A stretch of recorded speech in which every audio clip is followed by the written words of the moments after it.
Sorry about that. The camera storage was full. It's probably gonna be full again because the camera I'm using is the phone, and it only has so much memory on it. And I also use it to record dance videos, so I kind of have a lot of those on there. But before we left, he was talking about the baboons and the test that pretty much proves that ideas and that we do have what can be understood as a collective consciousness. Yeah. A fucking huge ass network of conscious motherfuckers that pass information back and forth to each other through telepathy, pretty much. Through fucking telepathy. And remind y'all, we only use about a certain percentage of our brains. Our pineal gland. The average person, though, but who is average? Who is average? Americans, that's why. So I'm just... Shit, I'm in America. I'm not average. I ain't average. I'm not average. Said my pineal gland is about this motherfucking big. Yeah, my whole body's not pineal gland. Hey, open the door. Scott. Yeah, but back on the topic of biting. Talking about biting. Well, we talked about what biting is. Biting is pretty much, you know, taking a fucking bite out of somebody's style, the entire fucking style, like, and just saying it's yours. And not saying that that person influenced you at all in order to create what you created. Now, is biting okay? Is it okay to bite? It depends. Also, I mean, y'all talking about competitiveness too as well, and a lot of people. Is it okay to bite? I mean, yeah, it's all right to bite. I mean, don't get me wrong. Like, I had my own share of feelings within biting as I was growing up in the dance community. Biting is also saying that person right. didn't I mean, but at the same time, as far as with my experience of growing up in the dance community and like learning how I learned, how we learned in the pathway of going upwards, and now today, you know, I did view it at one point like, hell no, I don't want nobody stealing my moves, if I especially make something, you know what I'm saying, and then somebody take my shit. But then it's like, okay, so if you are a dancer, then if they take your move, you're the master. It's like how they used to say in Kung Fu is like the master. He teaches you something, but he's not gonna teach you the whole thing. Like, he teach you something, and then you, at that point, the only thing that teacher can't teach you is how they do it. They can teach you the technique, they can teach you, but check it like the way, but they cannot teach you how you're gonna do it. Because everybody's gonna do it differently. No, but what. I mean, yeah, that's the point. That's the why when you're doing choreography with each other, and y'all are trying to create choreography together, one person has to stand out and say, "This is what it should look like." Because this is what we're all aiming for. Other than that, everybody's kind of scrambling all over the place and saying, well, I think it should kind of look like that. I think it should look like, I think it should look like this. And nobody's really hunkering down and going, this is what it should look like. And when somebody does that, and then you come behind them, or if somebody else comes behind them and pretty much says, well, I did it. Your imprint. And you didn't. I did it. I created it, and you ain't created it. Even though they've been watching you create it, that's the thing. That's what makes it a bite. Is I watched you do it. I took it, and I didn't add nothing else to it. All I did was took it and then said that I created it. And I think what's happening is we got two mindsets that's happening here, and they segue at the point of the initial grab of the move or learning of the move from the other person. Because while you watching somebody, you can't help but learn from them, especially if you're a dancer. You can't help but learn from them while you watching them because you processing all the movements. That's what you do. You process movement. You process pictures. So you can't help but learn. And in the initial process of doing that, I think there's two mindsets that end up being segued into what's commonly known as biting right now, and saying that nobody like helped you do it or whatever.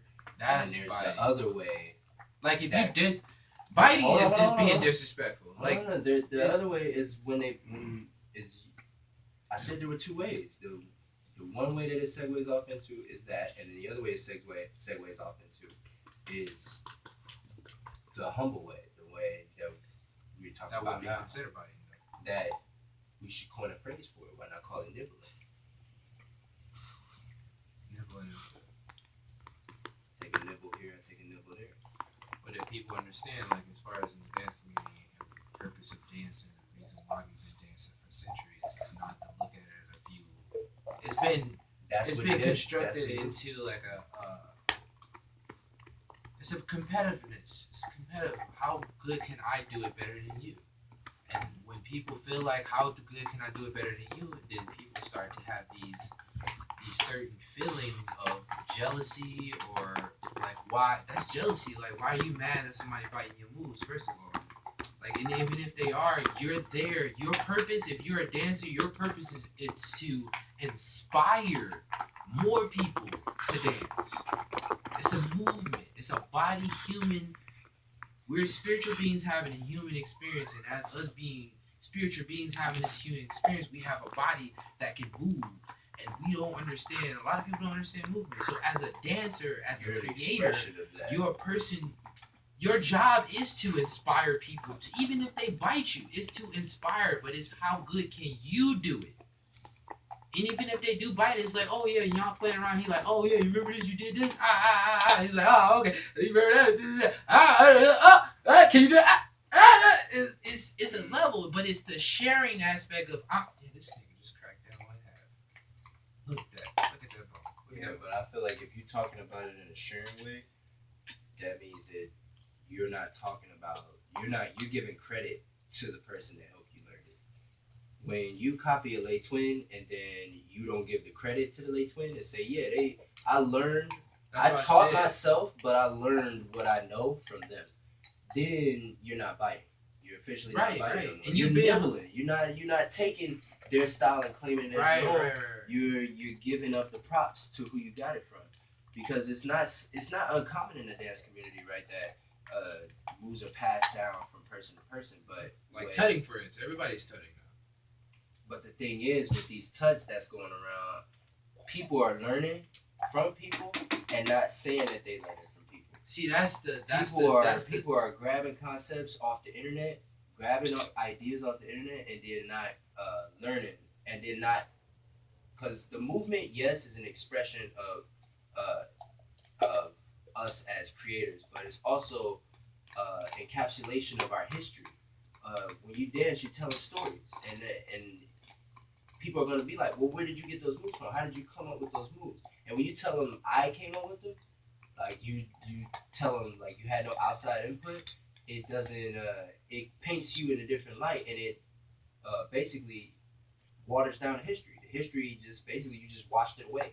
You're just like, well, there ain't no history. I learned it for myself. But that's I feel like that's like the ultimate fucking sin in the dance world. For real. Of course. That's why they call it fighting.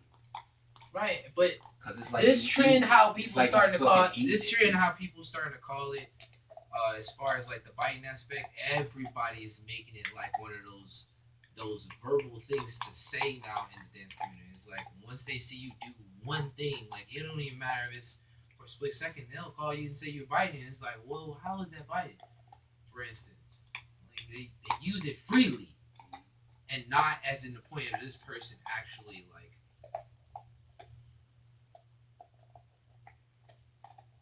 Not to the point to where this person's like on a disrespectful level.